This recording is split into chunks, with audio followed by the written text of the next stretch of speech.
Hey les bambins, j'espère que vous allez bien, en tout cas moi ça va nickel. On se retrouve aujourd'hui pour une nouvelle vidéo, cette fois-ci sur la Coupe de France, les 32e de finale.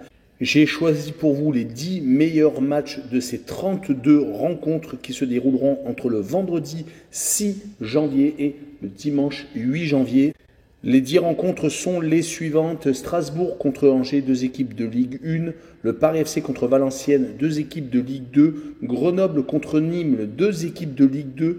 Pau contre Montpellier, Ligue 2 contre Ligue 1. Châteauroux contre le Paris Saint-Germain, National 1 contre Ligue 1. Marseille contre Hyères, Marseille Ligue 1, Hyères National 2, Lyon contre Metz, Ligue 1 contre Ligue 2, Monaco contre Rodez, Ligue 1 contre Ligue 2, Bordeaux-Rennes, Ligue 2 contre Ligue 1 et enfin Lille contre Troyes, 2 équipes de Ligue 1. Mais avant de commencer, n'hésitez pas à venir nous rejoindre sur le site VIP et sur les réseaux sociaux, tout est en description, est à l'écran. Et également, n'hésitez pas à mettre un petit pouce, un commentaire et abonnez-vous, on est au-delà des 12 500. Et on attaque avec Strasbourg contre Angers, 2 équipes qui occupent les 2 dernières places de Ligue 1, donc vraiment une rencontre qui peut donner un bol d'air à celle qui va l'emporter. Les Strasbourgeois viennent une fois de plus de s'incliner à domicile, c'était contre 3, cette fois-ci. De même pour Angers qui s'est incliné à la maison contre Lorient alors qu'il menait 1-0. Cela fait déjà 2 défaites consécutives lors de cette reprise. Pareil pour Strasbourg qui avait perdu 2-1 au Parc des Princes, prenant un but de Kylian Mbappé à la fin du temps additionnel.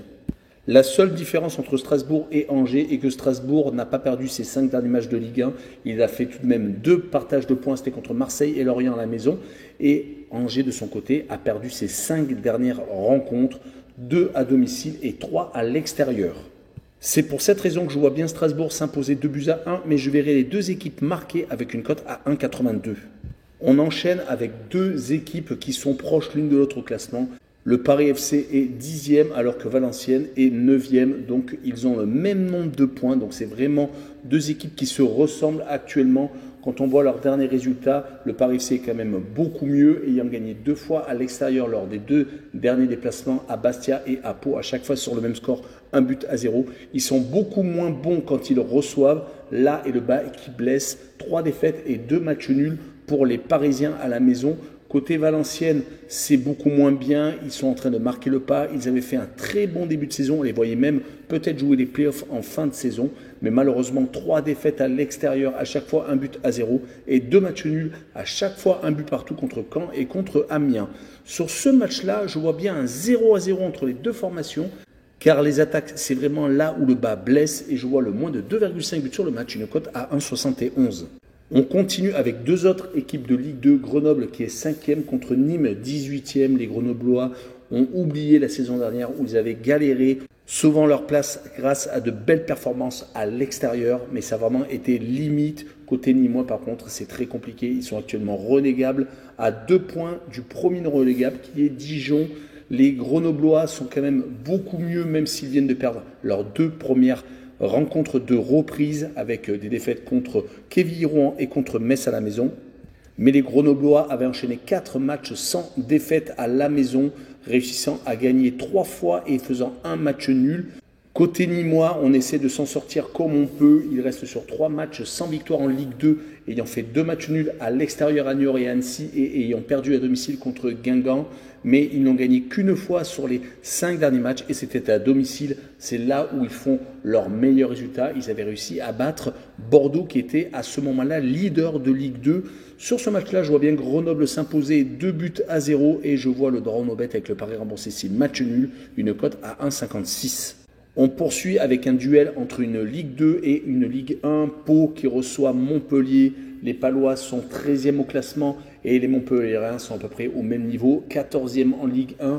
Mais les Palois, certes, ont perdu leurs 2 derniers matchs, leurs 2 premiers matchs de reprise après cette Coupe du Monde avec une défaite contre le Paris FC, 1-0 et une à Niort 2-1.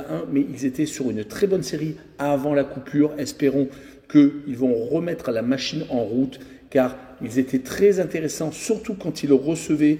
Ils venaient de gagner contre Valenciennes, Nîmes et Amiens et avaient été accrochés seulement par Rodez. Leur adversaire du jour est Montpellier qui vient de perdre contre Marseille à la maison mais qui avait gagné juste avant à Lorient. Ils sont dans les eaux troubles, ils ont vraiment du mal actuellement. Ils n'ont perdu certes qu'une fois sur les 4 derniers matchs, mais ils sont beaucoup trop irréguliers pour espérer quoi que ce soit en championnat. Espérons qu'ils ne joueront pas la relégation jusqu'au bout en Ligue 2. Mon pronostic sera un but partout et je verrai bien le match aller peut-être jusqu'au penalty avec Pau qui marque le plus de 0,5 buts sur le match, une cote à 1,51. La rencontre suivante sera sans doute un duel très déséquilibré entre Châteauroux, pensionnaire de National 1, et le Paris Saint-Germain, leader incontesté de la Ligue 1, qui a certes perdu à Lens, mais qui est encore avec un gros matelas d'avance.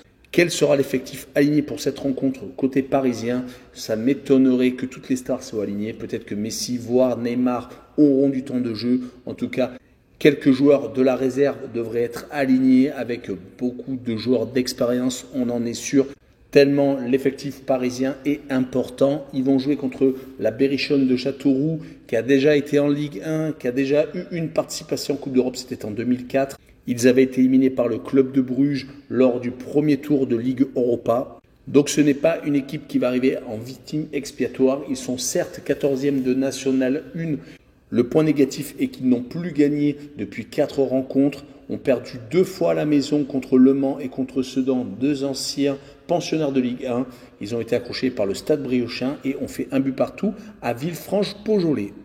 Donc n'hésitez pas avant de parier de regarder la composition du Paris Saint-Germain. Il y aura sans doute une incidence sur le résultat. Moi je vois une victoire 3-0 du Paris Saint-Germain et je vois les Parisiens marquer le plus de 2,5 buts sur le match, une cote à 1,61.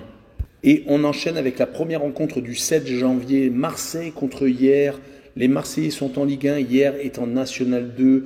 Hyères est une équipe qui a été déjà une fois en Ligue 1, mais c'était il y a très longtemps, dans les années 30. Ils ont un président qui est connu, surtout dans le monde du rugby, Mourad Boudjelal.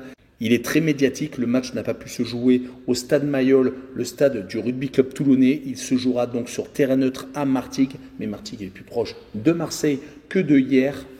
Donc cela risque d'être un match à domicile pour les Marseillais. Les Marseillais ont pour l'instant 2 victoires lors des 2 matchs de reprise, 6-1 contre Toulouse et 2-1 à Montpellier. Ils restent sur 4 victoires consécutives en Ligue 1 car ils avaient battu Lyon et Monaco juste avant la Coupe du Monde. Côté Hyères, par contre, ils ne sont pas ridicules. En National 2, ils sont 6e actuellement, ont un match en retard. S'ils le gagnent, ils reviennent à 4 points du premier. Et si on prend leurs derniers résultats, ils n'ont qu'une défaite sur les 5 derniers matchs, ont gagné à 2 reprises et ont fait 2 matchs nuls. Dans leur poule, il y a beaucoup de réserves de clubs pro. Ils viennent de gagner récemment la réserve de l'Olympique Lyonnais, c'était le 14 décembre. Malgré le turnover de l'effectif de Igor Tudor avec Payet incertain, Bamba Dieng qui risque de jouer en titulaire en pointe, l'objectif du club marseillais est de gagner cette Coupe de France. Donc je vois une victoire 2-0 de Marseille et je vois les 2 équipes ne pas marquer avec une cote à 1,67. On poursuit avec Lyon Ligue 1 contre Metz Ligue 2. Les Lyonnais n'ont plus le choix. Il faut absolument s'imposer contre une équipe de division inférieure. Les joueurs de Laurent Blanc ont été une fois de plus décevants contre Clermont. C'était dimanche dernier en championnat. Ils ont perdu 1-0. Ils avaient pourtant réussi à battre 4-2 Brest la journée d'avant. Attention de ne pas créer une crise plus importante avec une élimination prématurée. Si on regarde leurs 5 derniers matchs de Ligue 1, c'est une seule victoire contre Lille, sinon 2 défaites et 2 matchs nuls. Ils vont jouer contre les Messins qui sont en train de se réveiller, qui sont actuellement 6e, qui avaient très bien commencé la saison, mais qui avaient enchaîné les revers, surtout à la maison, prenant beaucoup de cartons rouges. Ils restent actuellement sur 3 victoires et 1 match nul sur les 4 derniers matchs de Ligue 2. Ils ont entre autres battu Saint-Étienne, le Paris FC, Grenoble et fait match nul contre Niort. Et sur ce match, je vois bien un match accroché et une victoire 2-1 de l'Olympique Lyonnais avec le plus de 2,5 buts sur le match, une cote à 1,54. On poursuit avec Monaco Ligue 1 contre Rodez Ligue 2. Les Monégasques viennent une fois de plus de gagner contre Brest 1-0. Ils sont sur 2 victoires consécutives depuis la reprise. C'est très intéressant car rappelons-nous, ils avaient perdu contre Marseille juste avant la coupure internationale. Ce qui les avait mis dans le doute, mais là le doute pour eux n'existe plus. Ils veulent également gagner un titre car la Coupe d'Europe, ça va être très compliqué, on en est sûr. Et la Ligue 1, c'est sans doute réservé au Paris Saint-Germain. Ils vont jouer contre Rodez, qui vient de gagner son dernier match contre Dijon, qui est 17e, qui est premier relégable, mais qui est juste derrière Dijon au goal average. Donc il y a encore un espoir qui va essayer, bien entendu, de relever la tête grâce à la Coupe de France. Mais je vois bien Monaco s'imposer 2-0, qui va sans doute faire tourner, mais je les vois quand même supérieurs, avec le moins de 4 buts sur le match, une cote à 1,43. Et on continue avec une ancienne affiche de la Ligue 1, Bordeaux qui est descendu en Ligue 2 contre Rennes qui est actuellement 4e, juste derrière l'Olympique de Marseille. Les Bordelais sont seconds derrière le Havre, mais quand même un peu décrochés avec 5 points de retard. Ils viennent de relever la tête avec une victoire contre Sochaux après avoir perdu au Havre. On peut remarquer que lorsqu'ils reçoivent en Ligue 2, ils ont tendance à être très solides, n'ont perdu qu'une seule fois, c'était contre Guingamp en tout début de saison. Ils ont depuis, sur les 5 dernières réceptions, gagné Metz, Annecy, Dijon, Sochaux et fait match nul contre Pau. Côté Rennais, beaucoup d'objectifs en cette année 2023. Bien entendu, faire un superbe parcours en Coupe d'Europe, essayer d'attraper une place en Ligue des Champions et également peut-être gagner un titre. La Coupe de France peut être un objectif. Ils viennent tout de même de perdre Terrier blessé au ligament croisé ce week-end. Ils ont tout de même réussi à battre Nice 2-1, même si ça a été en toute fin de match. Rappelons qu'ils ont perdu contre Reims lors de la reprise. À l'extérieur, un petit bilan tout de même. 2 victoires, 2 nuls et 1 défaite. Ils avaient réussi à accrocher Marseille et Lille à chaque fois sur le score de 1 but partout. Avaient gagné à Strasbourg et à Angers et avaient donc perdu en Champagne. Sur ce match-là, je les vois s'imposer 2-1 à Bordeaux et je vois les Rennais marquer le plus de 1,5 but sur le match, une cote à 1,66.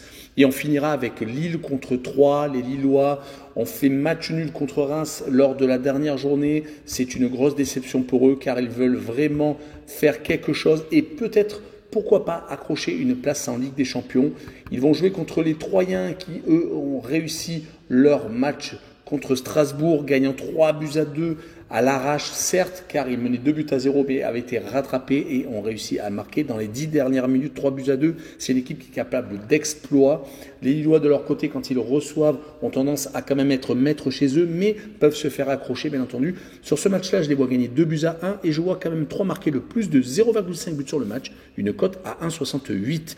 Voilà, on en a fini avec cette vidéo sur la Coupe de France. N'hésitez pas à venir nous rejoindre. Abonnez-vous. Ciao les bambins!